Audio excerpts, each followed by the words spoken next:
Hey guys, so in today's video I'm going to talk about the seventh step of the 7 Steps of Financial Freedom by Tony Robbins' book, Money Master the Game.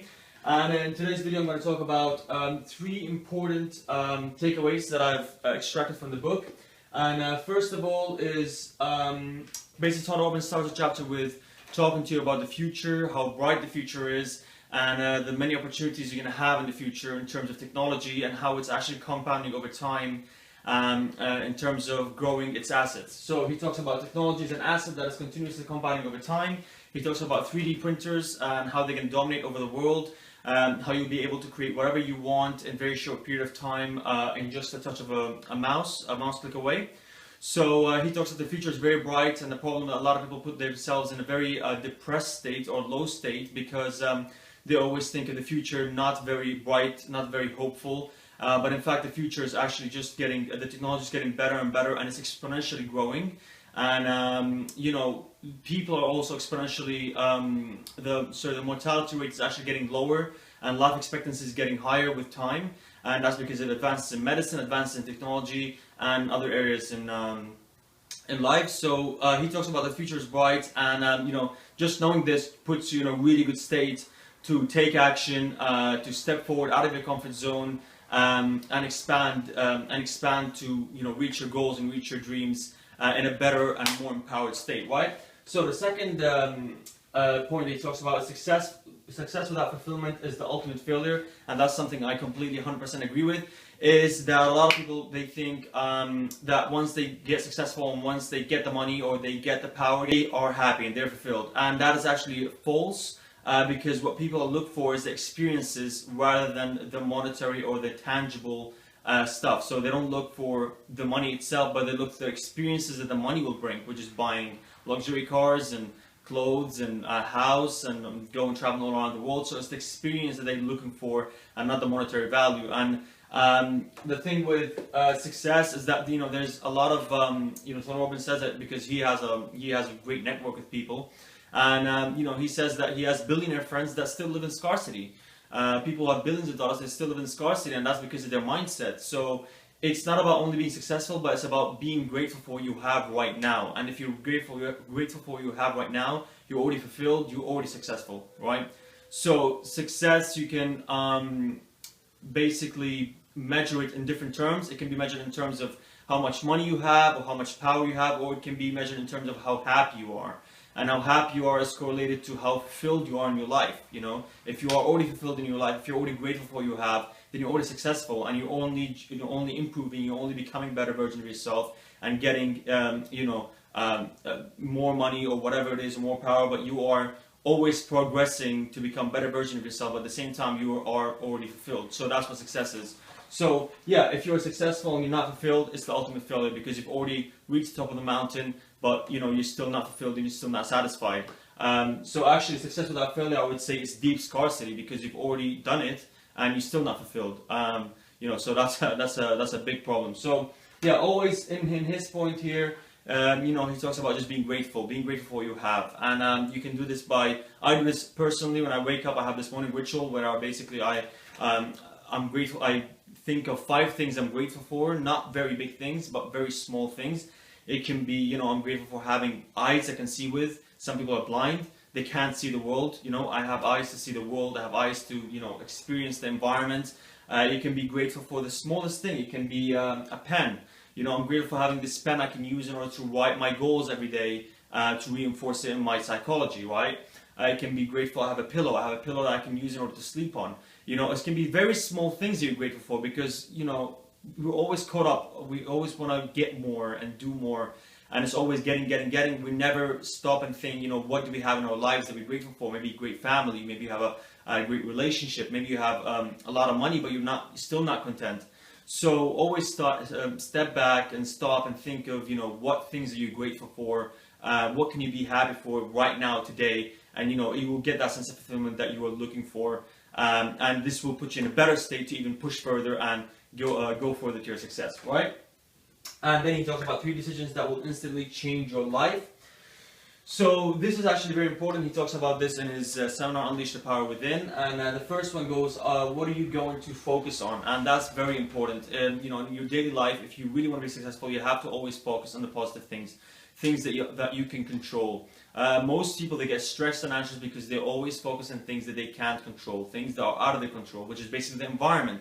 They focus on how they can, manipulate their girlfriend or boyfriend to act in a certain way, or how can they, I don't know, many other examples where, these things are not in their control, and because they're not in their control, they're frustrated, which creates a lot of anxiety, a lot of stress, and that's because they can't control them, they can't make them go their way. So he talks about focusing on things that are in your control, the things that you can control, which is basically your life, your relationships, your finances, your health, whatever it is, things that you can actually take action and control in your life. So that's one. Also focus on the positive things instead of negative things. So instead of saying I can't do this, you can say I can, or I'm not fit to do this, then you can say I'm fit to do this, because the more you focus on positive things, the more that manifests, the more that gives you more certainty, and that's the certainty you need in order to take action and keep going and pushing forward. Because when you're uncertain, when you're fearful, it's just that harder to actually push through. Even though you have to push through, even though you have to break through that barriers, but you want to minimize that sort of anxiety, that sort of uncertainty, and always put yourself in a positive state. Always think of the future as being very optimistic and very very open and positive, because your brain has this sort of bias, which I've read in Thinking Fast and Slow, and that bias basically is that you think that things will be the same in the future as they are right now. So if things are good right now, great and positive, your investments are doing great, your relationship is great, you think that this is going to stay forever, for like another 10 years or 20 years. So that's a bias that can work for you when things are good, when things are going good. That's good, you have positivity, but you still have to take a step back and think and be rational, more rational and predicting the future. But it also works against you when things are not going well, because when things are not going well, you think that they're not going to go well for the rest of your life, and that's not true, because that's only for a short period of time, and afterwards, these things pass away, and that pain passes away, and instead of that pain comes, success and more happiness and joy, right? So that goes into the first one. The second, right? So the second one is, what does this mean? So basically, this is also important that I've read in Tony Robbins, that I've extracted from Tony Robbins' seminar, and it's basically giving meaning to life. Okay, giving meaning to the things that happens in everyday life. If you're coming from a negative point of view, of negative mentality, you're always thinking from a very negative point of view. Even if everything is going positive and everything is going great, you're going to focus on this one negative thing, and you're going to zoom in into that, and that will become your world and your reality. And what you need to do is you have to step back, zoom out, and think or see the positive in a situation, see the positive in circumstances, and give life a more empowered meaning, right? For example, I think I came across Nelson Mandela's book. I think I've read it 2 weeks ago, and the way he looked at life, it was much different than anyone else. I think he was imprisoned, and then when he got out of prison, he became the president of his country, and for him, he always looked at life, he always gave a positive meaning to the circumstance, situation that happened to him. He said, okay, I got in prison, that's good, that means it's going to give me good reputation when I go out and run for presidency. So he always thought of it as a positive thing. Even though he was in prison, he was still empowered, he was still in a good state, and he was still thinking positive, and was able to negotiate a deal with the people in prison to get out, and then become the president and spread his word. So he was always empowered, always given a positive meaning, and always because you always have the choice of giving meaning to life. You can either give it a negative or a positive meaning. So you always want to be given a positive meaning, so you can put yourself in a more empowered state, positive state, to keep going forward and take action, right? So the third the third decision that we're going to talk about is, what am I going to do? And this is actually very important. So basically, you go for the first one, what you focus on, what meaning you give to life. And if you're in an empowered state, a positive state, then you're going to start taking action. So what are you going to do? That's the most important part, and that's basically the execution. Because all the first two is just thinking, it's just the way you feel, your mental state. But the most important thing that will get you to your goals is actually execution. It's taking action, taking massive action toward your goal, toward your dream, whatever it is you're trying to achieve. And, with some people, when they take action, they feel some sort of negativity, some sort of anxiety, and that kind of stops them. And their brain sort of works against them, which is basically the normal state of how your brain is going to work. Your brain is trying to basically avoid pain at all costs, and that's how it's evolved, and that's in evolution and in biology, it's scientifically proven. So your brain, you always want to, direct your brain to do the opposite thing of what it wants to do, basically, right? So your brain is always trying to avoid pain, and by trying to avoid pain, it's always trying not to do the right thing, not to do the things that will make you win. I see a lot of people taking action, but even people who take action, they don't take the right action, because at some level they're afraid and they want to avoid pain, and instead they don't go full on, they don't go, balls deep to the wall and take and commit to that area of their life, and instead they just dabble in, or even if they commit, they don't even commit properly, they don't take the right action in order to give them the results they really desire. So you want to always sort of be conscious and aware of how your brain sometimes can very subtle, on a very subtle level, can sort of trick you on not taking the right action, not taking the action that will get you to what you want, but rather taking the easy way out, right? So you always want to be conscious, aware of, am I giving excuses to myself? Am I creating all these excuses? Sometimes these are very subtle. Sometimes these are passive. I call them like proactive procrastination. It's like sometimes I do it. For example, I fall into that trap. I want to work, and sometimes I don't want to feel like working. So I say, I'm not going to waste my time. I'm going to read a book. So I use reading the book as an escape from doing some work, right? Because my brain is subtle, like a very subtle level, is trying to avoid the pain of going through work and doing all these tasks, right? So that's proactive, because I am doing something great, which is I want to do is reading, but I'm kind of doing it to shut off another important thing which I should be doing, right? So that's very subtle, right? For most people, it's not that subtle. For most people, it's like checking Facebook and like just straight up procrastination. But you have to be very sort of like aware and conscious of how your brain is sometimes going to try to trick you not to take action, and instead of trying to avoid the pain, you got to push through it. You got to push through that fucking wall and just get it done. Just go through that wall, because the more you push through, the more you expand. The more you expand in your abilities, the more you're able to take more action, and whatever felt very painful, whatever felt very hard to do in the first place, becomes easy now. And now you're expanding and doing more things and expanding even more out of your comfort zone. So it's like a very great sort of like snowball effect that just improves over time as you get out of your comfort zone. And then the final thing that Tony Robbins talks about is his final secret: investing in others. And he talks about, for true fulfillment, to happen, you want to tap into the two top human needs. He calls it the needs of the spirit, and that's contribution and growth. And the main one is being contribution, and that's investing in others, giving away part of your money to help others who are in need. Because in the act of giving to others, you get a sense of fulfillment. You get a sense of happiness and a sense of fulfillment, and it kind of drives you and motivates you. And not only that, but it puts you in a very abundant mind state, because when you give to others, and when you help the needy, let's say the homeless, or giving this or that, you're automatically putting yourself in a very abundant state, that you're giving, that you have money, that you are giving away.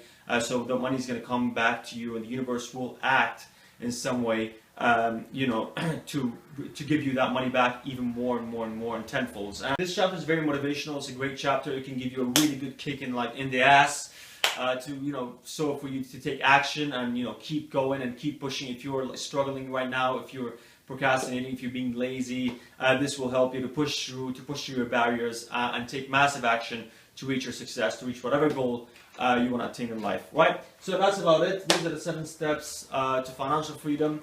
It was a great book. I'm privileged to read this book. I'm happy that I've read this book. I'm sharing all this information with you. I encourage you to read this book on your own, because it really has a lot of golden nuggets, a lot of important stuff. And if you have no knowledge in investing, this is the best book you can buy, because it can give you like straight to the point what you really need to know, and exactly the steps you need in order for you to grow your financial, personal finance, and grow your money basically for retirement. And if you're into investing, and this, you know nothing about investing, this would be the best and the first book to read. And then afterwards, for example, me, because I want to really get into investing, so I'm going to read more books about, Warren Buffett, the snowball effect. I'm going to read more books about investing, and so on and so forth.